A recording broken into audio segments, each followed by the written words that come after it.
Prime time के sponsor हैं स्वागत, अदरक, लहसुन और मसाले, 100% प्योर एंड हाइजीनिक। आदाब, मैं मोहम्मद अमजद अली। प्राइम टाइम में आपका खैर मकदम है। नाज़रीन किराम, वो बीमारी है जिसको सुनते ही लोग खौफ में मुब्तला हो जाते हैं, और अगर ये पेशेंट को मालूम हो जाए कि उसे कैंसर है तो वो मौत से पहले ही मर जाता है।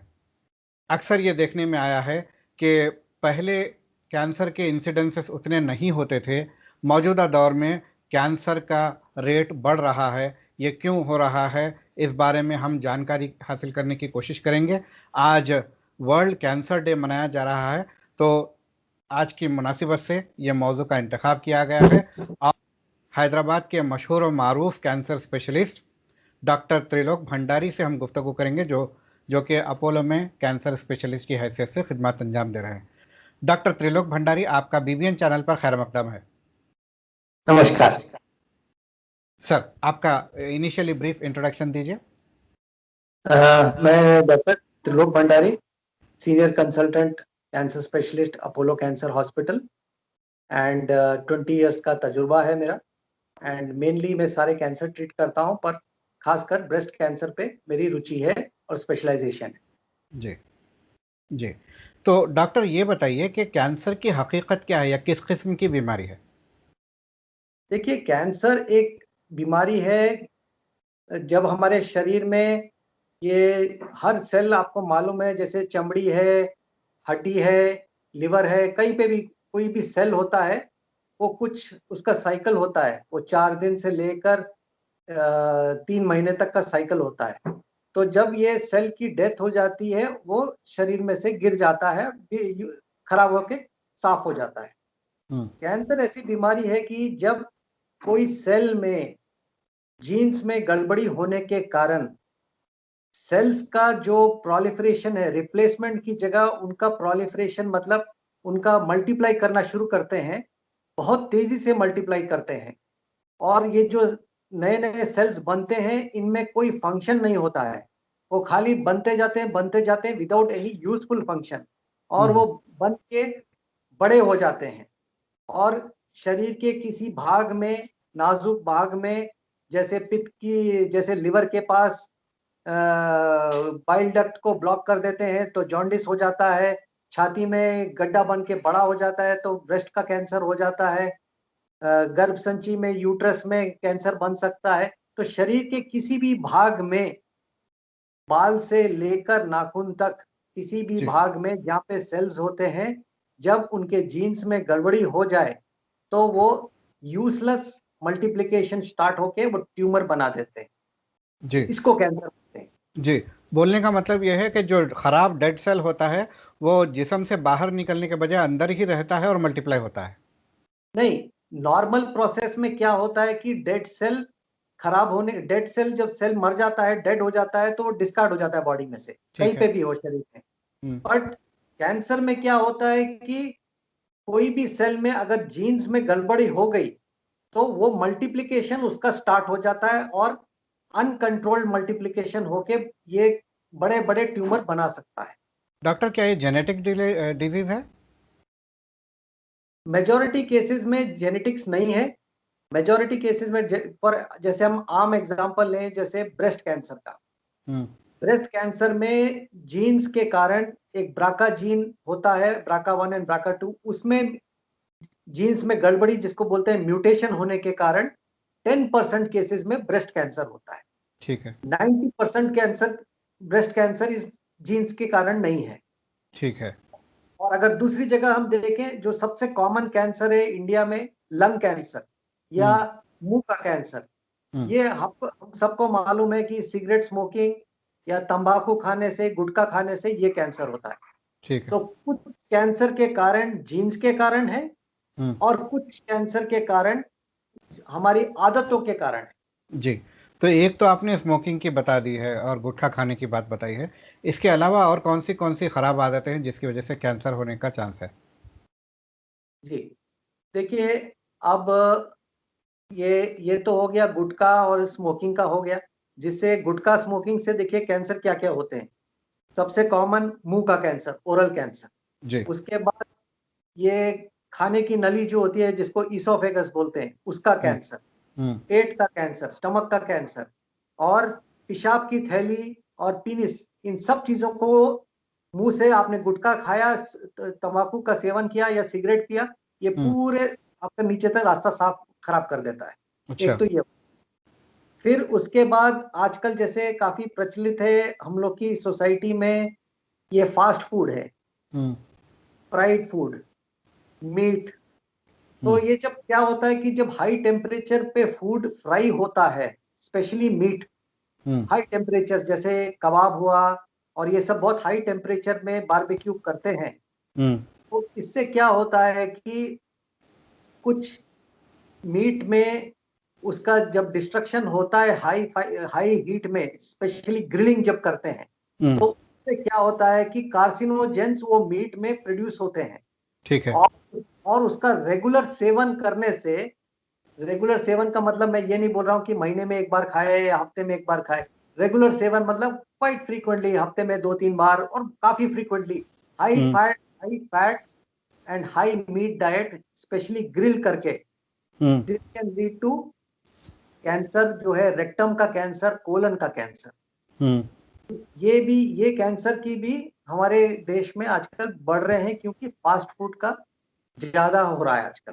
जी तो जी ये एक और कैंसर है हमारा। जी।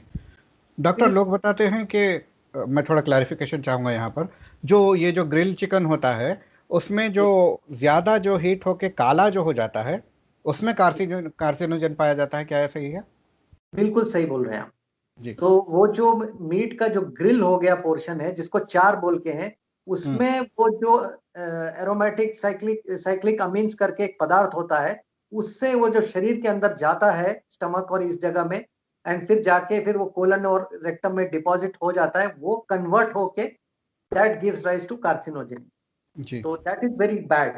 हम्म।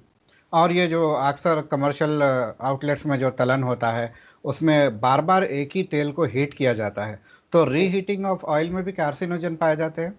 बिल्कुल, जो मैं आपको पहले मैंने बताया था कि ये फ्राइड फूड जो हैं, देखिए आप अगर फ्राइड चिप्स खा रहे हैं या कुछ और स्नैक्स खा रहे हैं, सेवरीज खा रहे हैं, तो तेल तो वो आज सुबेरे एक बार जब तेल में वो सुबह से लेकर शाम तक वो तलती रहेगी चीज, और जब कंटिन्यूअसली हाई टेम्परेचर पे वो ऑयल हीट होगा, तो वो डी नेचर हो जाता है, और वो डी नेचर होने के कारण उसमें काफी सारे केमिकल कंपाउंड्स प्रोड्यूस होते हैं, जो जब शरीर के अंदर जाते हैं वो कार्सिनोजेनिक हो सकते हैं, और बहुत ज्यादा खाने सेवन करने से।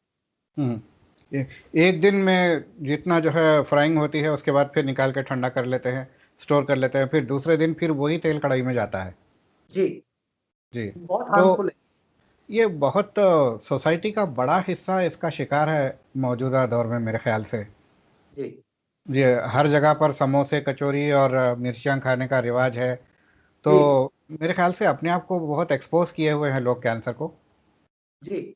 अभी क्या है कि ये जो आजकल समय का अभाव है सबके पास, हम्म। आजकल सब हस्बैंड हो, वाइफ हो, बच्चे हैं, सब लोग वर्किंग हैं।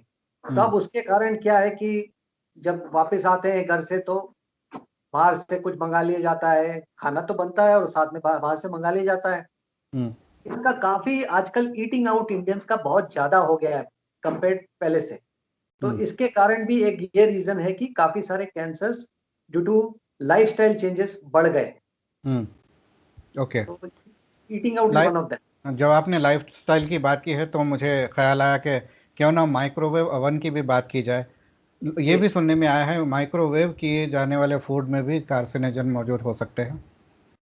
जी, अगर आप उस पे माइक्रोवेव जो करते हो, उसमें प्लास्टिक कवर लगा के, खाने के वो जो आपकी तस्तरी है उसके ऊपर अगर आप प्लास्टिक लगा के माइक्रोवेव करते हो, वो हम्म। बिल्कुल हार्मफुल है।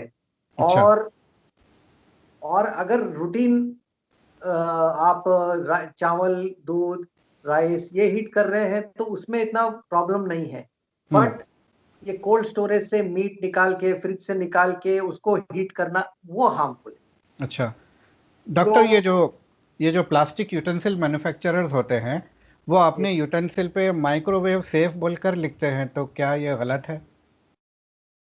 प्लास्टिक को कभी भी आप माइक्रोवेव करोगे, शुरू में तो कोई प्रॉब्लम नहीं होगी, बट जब प्रोलॉन्ग यूज होगा आपका, जैसे फॉर एग्जांपल होटल है, घर में तो आप तो चलो वंस इन अ वाइल आप माइक्रोवेव करते हो, बट आजकल क्या प्रचलन है कि कस्टमर आया होटल में तो खाना कुछ बना हुआ पड़ा हुआ है, कोल्ड स्टोरेज से उन्होंने निकाला और फटाफट उसको माइक्रोवेव कर दिया, और उनका वो जो माइक्रोवेव का जो बर्तन है वो hundreds and thousands of cycles of microwave it has undergone हो चुका, तो उसमें हो सकता है कि पूरे over a period of time उसका जो वो कवर है अंदर का प्रोटेक्टिव कवर वो डिसॉल्व हो जाता है with the meat and juice and all those kind of thing, और फिर वो प्लास्टिक उसके अंदर लीच करना शुरू होता है, एंड वो बहुत हानिकारक है हेल्थ की। ओके, ये तो बात हो गई प्लास्टिक यूटेंसिल की। अब क्या माइक्रोवेव टेक्नोलॉजी खुद ही अपने आप में कैंसर लेकर आती है या फिर वो सेफ है? नहीं, माइक्रोवेव देखिए, जैसे अब फ्रूट्स जैसे वेजिटेबल्स हुए, आपके आपके राइस प्रोडक्ट्स हुए और बाकी सब चीजें हुई, वेजिटेरियन जो हुआ उसमें इतना हानिकारक नहीं है, ठीक है। बट जो ये मीट प्रोडक्ट्स हैं, जो मीट प्रोडक्ट्स हैं, स्पेशली ये कोल्ड स्टोरेज के जो मीट प्रोडक्ट्स हैं और जो रखे गए हैं फिर से रीहीट कर रहे हैं माइक्रोवेव करके, दोज आर हार्मफुल। अब ये भी है, जैसा कि आपने बताया कि हस्बैंड वाइफ दोनों वर्किंग है और दोनों के पास टाइम कम है, तो लोग क्या करते हैं, दो दो तीन टाइम का खाना पका लेते हैं। रात का खाना खा लिया, फ्रिज में स्टोर कर लिया, फिर सुबह उठे माइक्रोवेव में थोड़ा सा हीट कर लिए, खा लिए। ये आदत अच्छी है या नुकसानदेह है? अब देखिए साहब, इसमें सबसे बड़ा परेशानी ये है कि अब जैसे हस्बैंड भी जा रहे हैं और वाइफ भी ड्यूटी पे जा रही हैं दोनों, अब सवेरे तो किसी के पास इतना समय नहीं है, जिनके घर में बड़े बुजुर्ग हैं और बड़ी फैमिली है तो वो सब सवेरे नाश्ता भी तैयार हो जाता है, लंच भी तैयार जो हो कि जाता है, आजकल डिनर बहुत कम पाई जाती है। बहुत मुश्किल है ये। जी जी। जी। तो तो इसमें इतना इतना नुकसान नहीं है एक दिन का हीटिंग में, पर हाँ अगर 2-3 डेज, 3 दिन पुराना खाना है उसको रीहीट कर रहे हैं तो उसमें थोड़ा तो नुकसान होगा ही कहीं ना कहीं। ठीक है, ठीक है। इसके अलावा डॉक्टर और कौन सी चीज़ें हैं जो कैंसर पैदा कर सकती है? देखिए, जैसे अब जैसे मीट्स की बात चल रही है, आप जितने भी ये कोल्ड स्टोरेज में मीट रखते हैं उसमें सॉल्ट की मात्रा बहुत हाई होती है, हम्म। स्टोरेज क्योंकि प्रिजर्व करना है, ठीक है। प्रिजर्व करने की सॉल्ट की मात्रा बहुत हाई होती है। ये जो चिकन मटन प्रॉन्स के पिकल्स होते हैं, हम्म pickles, उनमें भी सॉल्ट की मात्रा बहुत हाई होती है, हम्म तो ये सब प्रोडक्ट्स अगर इनका कंजम्पशन काफी फ्रीक्वेंटली हो, क्योंकि अचार खाने की आदत सबको होती है हम्म और इसमें नमक बहुत ज्यादा रहता है, और ये अगर बहुत फ्रीक्वेंटली हर खाने के साथ और काफी मात्रा में खाया जाए तो वो स्टमक कैंसर हो सकता है। ठीक है, ठीक स्टमक है। Cancer, colon cancer, rectum cancer, ये सब हो सकता है, जितने भी ये प्रिजर्वेटिव्स के फूड हैं, हम्म चाहे बिकॉज ऑफ सॉल्ट और दूसरे प्रिजर्वेटिव जो यूज करते हैं इनको प्रिजर्व करने के लिए, हम्म दे आर ऑल्सो कार्सिनोजेनिक ठीक है। जब बहुत ठीक। मात्रा में खाया जाए। Okay, okay. ये तो बात हुई लाइफस्टाइल की। अब हम बात करेंगे कि एनवायरमेंटल फैक्टर्स कॉजिंग कैंसर। क्या जी। ये आजकल ये जो 4G टेक्नोलॉजी है, फिर 5G आने वाली है, सब लोग खौफ खाए हुए हैं। किसी के भी महल्ले में टावर होता है तो वो कहते हैं कि ये हमारे महल्ले में कैंसर पैदा करेगा, 4G टेक्नोलॉजी। फिर अब 5G से तो और जो है खौफ जो है कि बातें हो रही हैं, इस बारे में आप क्या कहेंगे? देखिए, अभी सिचुएशन ये है, टावर्स की तो बात है, बट आप देखो जैसे सेल फोन है आपका, हम्म आप सुबह से लेके शाम तक कोई भी इंसान हो इस समय जो बिना सेल फोन के वो अपने आप को अधूरा महसूस करता है, हम्म और कंटिन्यूअसली कुछ लोग तो कंटिन्यूअसली मोबाइल पे रहते हैं, हम्म तो उससे जबकि ये वर्ल्ड ओवर जितने भी ट्रायल्स हुए हैं, अभी तक ये कुछ कह नहीं सकता है कंक्लूसिवली कि mobile continuously usage of mobile can lead to brain cancer, hmm but continuous usage of mobile कुछ लोगों में can lead to some type of tumour, जैसे नर्व ट्यूमर, इसका जो होता है ब्रेन के पास में, उनमें जी। वो पाया गया है, अकॉस्टिक शोनोमा करके बोलते हैं, हम्म ये एक टाइप का ट्यूमर पाया गया विच वो सस्पेक्ट कर रहे हैं is due to increased radiation due to mobiles, जी। बट ये मतलब अगेन बहुत ही रेयर चीज है, एंड पूरा डेटा तो अब सालों के बाद ही आएगा, बट ये मोबाइल टावर का जो आप बात ज़िक्र कर रहे थे, इसमें कोई दो राय नहीं है। इनमें रेडिएशन बहुत हाई रहता है, फ्रीक्वेंसी रेडिएशन बहुत ही हाई रहता है। तो जी। इसलिए अब ये स्पेशली अपार्टमेंट टावर्स और इसके पास तो टोटली बैन करा गया है। इसके कुछ लेजिस्लेशंस हैं। अब कोई पहले, जैसे पहले अनरेगुलेटेड था, वो कहीं पे भी इन्होंने मोबाइल टावर लगा दिया, रेंट दे दिया, पर आजकल नहीं है। गवर्नमेंट के बहुत स्ट्रिक्ट रूल्स हैं। ये इसलिए स्ट्रिक्ट रूल्स आए गए हैं कि पाया गया है कि इनके कारण कैंसर हो सकता है। ओके। तो मोबाइल टावर गवर्नमेंट की रेडी गवर्नमेंट की जानिब से रेगुलेशंस तो बनाए जाते हैं मगर इम्प्लीमेंट बहुत कम होते हैं। जी। जी। मोबाइल हैंडसेट के ताल्लुक से जो जी। रहता है, सो एंड सो रीडिंग होना चाहिए, उसके आगे नहीं होना चाहिए।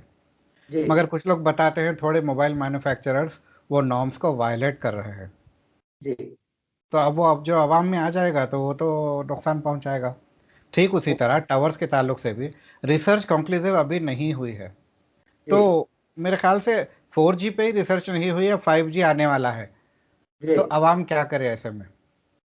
आवाम को सतर्क रहना पड़ेगा, और हम लोग को तो यही है कि अब, क्योंकि हमारा जो बॉडी है, रेगुलेटरी बॉडी टेलीकम्युनिकेशंस का, उन लोग को गाइडलाइंस लेके आनी पड़ेगी। हम्म, डॉक्टर्स के साथ कंसल्टेशन करने के बाद ट्रायल्स करके कि हम्म, कितना यूजेज और क्या उसका ट्रांसमिशन कैसे हो। तो सम हम्म, काइंड ऑफ गाइडलाइंस तो फ्रेम करना ही पड़ेगा इसके लिए। Okay, okay. तो हैदराबाद के डॉक्टर्स इस मामले में कितने एक्टिव है कैंसर रिसर्च के मामले में? जी देखिए, मैं अपोलो के जानिब से, जैसे मैं आपको बोलूँगा कि हमारे पास देखिए, अपार्ट फ्रॉम कि डायग्नोसिस तो हम करते ही हैं पेशेंट्स के, वो हम्म, तो सब डॉक्टर करते हैं, हम डायग्नोसिस तो करते ही हैं और हम्म, ट्रीटमेंट भी करते हैं। ओके। उसके अलावा हम लोग क्या करते हैं कि एजुकेशन करते हैं, पेशेंट एंड अटेंडेंट्स। अब सबसे हम्म, ज़रूरी बात क्या है कि जैसे मेरे, आपको एक मैं एग्ज़ाम्पल देता हूँ। अब जैसे मेरे पास पेशेंट आया, एक ब्रेस्ट कैंसर का पेशेंट आया। हम्म, ब्रेस्ट कैंसर का पेशेंट आया, सपोज़ वो ब्रेस्ट कैंसर का पेशेंट 40 साल का पेशेंट है, लेडी है। तो मैं पहला उसका ट्रीटमेंट करने से पहले पूरा फैमिली हिस्ट्री लेता हूँ, और अगर किसी को और को भी वो फैमिली में कैंसर, ब्रेस्ट कैंसर ही पाया गया, तो इमीडिएटली, पाया भी गया, नहीं भी पाया गया है, तो अगर हम्म, वो, मैं उनसे यही सलाह करता हूँ कि पहले अपनी मदर जो है उनकी से, अगर उनकी उम्र, मदर हैं, मदर की सिस्टर्स हैं, तो मैं यही सलाह देता हूँ कि आप लोग भी अपना मैमोग्राम कराइए। ये जी। कोई श्योरिटी नहीं है कि अगर लड़की को कैंसर हुआ है तो मदर को और बाकी लोगों को, उसकी बहन को, किसी को होगा, बट हम्म, सतर्क रहना ऑलवेज बेटर है। ठीक है। तो अगर हम ब्रेस्ट कैंसर को बहुत ही अर्ली स्टेज में पकड़ लें, वो हम्म, गांठ बनने से पहले पकड़ लें, मैमोग्राम से पकड़ लें, हम्म, तो वो शर्तिया क्योर है, बिल्कुल क्योर, 100% क्योर है वो तो। तो कोशिश यही है कि जब हमारे पास लोग आते हैं, पेशेंट के अलावा हम कोशिश ये करते हैं कि उनके अटेंडेंट्स को भी सलाह दें कि वो कैसे कैंसर से बचें, हम्म, और क्या-क्या टेस्ट करें उनके फैमिली में, कि उनके कैंसर अगर एक मेंबर को हुआ है, दूसरे मेंबर्स को भी डायग्नोज करके पहले पकड़ लें, जिससे ठीक है, जान बच सकती है। ठीक है। डॉक्टर, आप बता रहे हैं कि गांठ बनने से पहले उसको पकड़ लें। एक आम आदमी के लिए गांठ ही तो एक ऐसी चीज़ है जिससे वो डाउट में आता है कि मुझे कुछ प्रॉब्लम हो रहा है। जी। तो गांठ बनने से पहले कैसे किसी पेशेंट को पकड़ेंगे? देखिए ऐसा है, जैसे सबसे कॉमन कैंसर, औरतों का सबसे कॉमन कैंसर इस सब है, और सबसे जानलेवा कैंसर है ब्रेस्ट कैंसर। जी। ब्रेस्ट कैंसर का देखिए, डेटा ऐसा आ रहा है, भयानक डेटा है इस समय, 7.5 लाख लगभग अप्रॉक्सीमेट है ये, हम्म, 7.5 विमेन इंडिया में कैंसर से डिटेक्ट, ब्रेस्ट कैंसर से डिटेक्ट होंगे। ये हम्म, 2020 का डेटा है, अच्छा। 2020 का डेटा है, हम्म, 7.5 लाख। हम्म, इसका कहने का ये मत, अब ये नंबर 1 कैंसर है ब्रेस्ट कैंसर विमेन में इंडिया में। ओके। अभी सिचुएशन ये है कि they are saying every 4 minutes one woman is diagnosed with breast cancer, एक हम्म, औरत, हम्म, हर 4 मिनट में, हम्म, और हर 13 मिनट में कोई ब्रेस्ट कैंसर से मर रहा है। हम्म, हम्म, और हम 100, अगर 1 लाख पॉपुलेशन औरतों का लेंगे, तो उसमें करीब लगभग 100 के ऊपर महिलाओं को कैंसर होगा। हम्म। और तो ये, जी, हाँ, जी। मैं आपके क्वेश्चन पे वापस आ रहा हूँ। तो हम्म, इतना कॉमन कैंसर है। हम्म, अभी देखिए, ब्रेस्ट कैंसर के दो फैक्टर्स हैं, एक तो है जेंडर, जेंडर मतलब फीमेल, और एज। ये दोनों को तो हम लोग प्रिवेंट नहीं कर सकते। जो औरत जो है तो उसको 50 से लेकर 80 साल की उम्र में कभी न कभी चांस है कैंसर होने का, ठीक है। और जैसी उम्र ढलती रहेगी, कैंसर के, छाती का कैंसर होने का चांस बढ़ते जाता है। अच्छा। हाँ, तो आपका क्वेश्चन था इसको हम प्रिवेंट कैसे कर सकते हैं। प्रिवेंट करने का कोई सब चांस नहीं है, प्रिवेंट नहीं कर सकते। हाँ, लाइफस्टाइल चेंजेस ये सब चीजें कर सकते हैं, ठीक है। बट हम इसको पहले पकड़ सकते हैं। जैसे एक गांठ जो होती है छाती में, ब्रेस्ट में, जब औरत सबसे पहले उसको नहाते समय या किसी समय टटोल के पकड़ती है, 1 सेंटीमीटर की गांठ है। 1 सेंटीमीटर से छोटी गांठ अपने हाथ से या डॉक्टर के हाथ से टटोलने से पकड़ना मुश्किल है। 1 सेंटीमीटर, 1 सेंटीमीटर की जब गांठ होती है, वो 1 सेंटीमीटर की गांठ में लगभग 1 मिलियन कैंसर सेल्स ऑलरेडी मौजूद हैं। 1 सेंटीमीटर की गांठ में 1 मिलियन कैंसर सेल्स ऑलरेडी मौजूद हैं। तो आप अंदाजा लगा सकते हैं, जब 1 मिलियन कैंसर सेल्स ऑलरेडी वो गांठ में मौजूद हैं, तो उसका स्प्रेड होने का चांस कितना हाई है। हम लोग क्या करते हैं कि वो 1 सेंटीमीटर गांठ बनने से पहले पेशेंट को पकड़ना है। अब हमारा क्या है कि प्रोटोकॉल है कि हर औरत 45 इयर्स के ऊपर अपना मैमोग्राम कराए। ओके। 45 इयर्स। तो जब मैमोग्राम में छोटा सा क्लस्टर्स दिखते हैं, इसको बोलते हैं माइक्रो कैल्सिफिकेशन टाइप का मैमोग्राम। एक मैमोग्राम कुछ नहीं होता है, ब्रेस्ट का एक एक्सरे होता है, ओके। स्पेशल है, बहुत स्पेशल एक्सरे होता है, वेरी सेंसिटिव एक्सरे होता है। तो जब सेल्स 10, 15, 20, 25 भी होंगे, 100 से कम होंगे, वो मैमोग्राम पे दिख जाते हैं।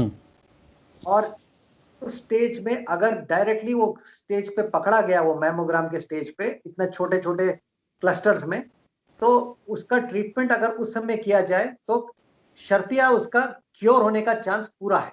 ओके। तो यही आजकल यही जरूरी है लेडीज के लिए। दो ही मैसेज है मेरे, कि आप अपना छाती का खुद नहाते समय सेल्फ एग्जामिनेशन करिए। अगर आपको कुछ गांठ दिखती है तो इमीडिएटली अपने जो फिजिशियन या स्पेशलिस्ट है उनसे कांटेक्ट करिए। एंड आफ्टर 45 इयर्स हर साल एक मैमोग्राम करिए। अगर आपकी फैमिली में हिस्ट्री है ब्रेस्ट कैंसर की, अर्ली ब्रेस्ट कैंसर की, तो इवन 40 इयर्स से पहले आप मैमोग्राम कर लीजिए। ओके। ये जरूरी है, इससे आप कैंसर बहुत जल्दी पकड़ेंगे और क्योर होने के चांसेस पूरे हैं। जी। अब मैं ये जानना चाहूँगा कि पिछले 20, 30, 40 साल में इतने इंसिडेंसेस नहीं होते थे, अब ये ब्रेस्ट कैंसर का रेट इंक्रीज होने की वजह क्या है? दो कारण है। मेन कारण है पॉपुलेशन। तो ऑटोमेटिकली विमेन का पॉपुलेशन जनरल पॉपुलेशन में बढ़ रहा है, बढ़ेगा ही, ठीक है, पॉपुलेशन बढ़ रहा है, एक चीज। दूसरा चीज, हमारा पॉपुलेशन जो आज से 30-40 साल पहले जिसे बोलते थे इंडिया का काफी यंग पॉपुलेशन है, तो 30-40 साल में अब लोगों की उम्र भी बढ़ गई है, तो एजिंग पॉपुलेशन। तो these are the two contributing factors, a increase in population of women and increase in ageing population. तो ये दो फैक्टर्स हैं जो population of women and ageing population जो इंक्रीज हुआ है, उसके कारण ये ब्रेस्ट कैंसर में सडन एक्सप्लोजन हुआ है। जी। इसके अलावा जैसे मैंने आपको बताया था, लाइफस्टाइल चेंजेस है, fatty food, fatty diet, alcohol consumption, cigarette consumption, sedentary lifestyle, ये सब चीजें भी कंट्रीब्यूट करती हैं। बट मेन कॉजेस यही हैं, ageing population and increase in women population. Doctor, कुछ औरतें जो है ब्रेस्ट फीडिंग नहीं करवाती हैं अपने बच्चों को, क्या ये भी एक वजह बन सकता है? ये भी है। पाया गया ये है कि अब जैसे ब्रेस्ट फीडिंग है, ब्रेस्ट फीडिंग औरत के लिए, शिशु के लिए तो बेनिफिशियल है ही, सबको मालूम है। औरत के लिए बेनिफिशियल ऐसे है कि जब ब्रेस्ट फीडिंग लेडीज करती हैं तो इसमें कोई अच्छे हार्मोन्स प्रोड्यूस होते हैं जिसके कारण वो एंटी कार्सिनोजेनिक होते हैं, एक चीज। दूसरी चीज क्या होता है कि उनका जो मेंस्ट्रुअल साइकिल्स जो हैं वो डिले हो जाते हैं जब तक ये लोग ब्रेस्ट फीडिंग करती हैं। तो harmful effects of high oestrogen जो है ब्रेस्ट सेल्स पे कम हो जाते हैं। दूसरी चीज क्या है कि ये natural shedding of breast tissue, dead breast tissue जो है, ये लैक्टेशन से जो ब्रेस्ट फीडिंग करती हैं वो इंक्रीज होता है, तो इसलिए हार्मफुल शरीर में शेड हो जाते हैं। These are two benefits of breast feeding. Okay. और कोई और मुफीद मशवरा आप प्रोग्राम ख़त्म करने से पहले अपने आवाम को देना चाहेंगे? अमजद भाई, मैं तो यही कहूंगा कि आपके माध्यम से ये देखिए, जो समाज में ये हमारे सबसे दो मेन कैंसर्स क्या है इस समय, लंग कैंसर है और ओरल कैंसर है। गवर्नमेंट बड़े बड़े फोटोज लगा रही है सिगरेट पे, हर जगह टीवी पिक्चर देखने से पहले हर समय ये बड़ा सा एक एड लगा रहता है। मैं तो देख रहा हूँ कि लंग कैंसर और ये गुटखा के कैंसर कम तो नहीं हुए, कंटिन्यूअसली पेशेंट आते रहते हैं। अगेन हो सकता है कि पॉपुलेशन बढ़ रहा है, गुटखा खाने वाले लोग जो पब्लिक है बढ़ गई है, कुछ लोग कर दिए पर बढ़ गई है। ये तो हमको बहुत स्ट्रिक्ट रहना है और टबैको तो लिटरली बैन कर देना है कंट्री में। ये बहुत बड़ी इंडस्ट्री है, आपको भी मालूम है, इतना आसान काम नहीं है बैन करना, बहुत बड़ी इंडस्ट्री है। बट ये 100% नोन टू है कि ये कैंसर करती है टबैको, इसमें कोई दो राय नहीं है, चाहे गुटखा खाएं चाहे सिगरेट पिए। ये तो कंप्लीटली समथिंग लाइक बैन ही करना पड़ेगा इसको, और इसका कोई इलाज ही नहीं है।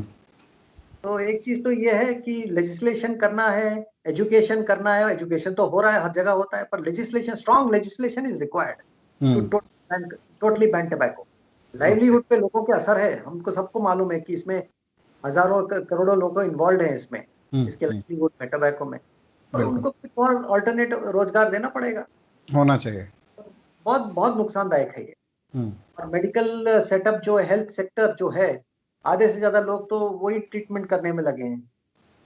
तो वो सारे जितने हमारे फंड्स हैं गवर्नमेंट के, इसके ट्रीटमेंट में लगे हैं। अगर इसको हम बिल्कुल ही गायब कर देंगे तो वो कई दूसरी चीजों में यूज हो सकते हैं वो फंड्स। बिल्कुल। There are certain cancers like this which can be prevented by total banning it. जी, कोई इसका इलाज नहीं है। डॉक्टर, हमसे बात करने का बेहद शुक्रिया। थैंक तो यू। नाजरीन, जी नमस्कार। जी नाजरीन, ये थे doctor Trilok Bhandari, cancer specialist. ये हमें कैंसर के ताल्लुक से, कैंसर किस तरह से होता है, किस तरह से कैंसर से बचा जा सकता है, उन्होंने कहा है कि ब्रेस्ट कैंसर के इंसिडेंसेस बढ़ रहे हैं। ये बहुत ही अलार्मिंग सिचुएशन है। औरतों को आफ्टर 45 हर औरत को जो है मैमोग्राम कराना चाहिए। अगर कोई इनिशियल स्टेजेस में पकड़ा जाता है तो 100% गारंटीड क्योर है। अगर शर्मा के, घबरा के अगर नहीं जाएंगे तो अपने आप को हलाकत में डालेंगे। साथ ही साथ इन्होंने ये बताया कि जो बाज़ार में जो over cooked, over heated items मिलते हैं उसमें भी कैंसर के चांसेस बहुत ज़्यादा है। आखिरी में इन्होंने सबसे अहम बात ये बताई कि tobacco should be band. Tobacco, तंबाकू की अशिया को बैन कर देना चाहिए। वो बहुत सारे लोगों को मुतासिर कर रहा है। हालांकि वो रेवेन्यू का एक बहुत अच्छा ज़रिया है, मगर दूसरे ज़रिए भी तलाश किए जा सकते हैं। अगले एपिसोड तक के लिए हमें दीजिए इजाज़त। शब बखैर।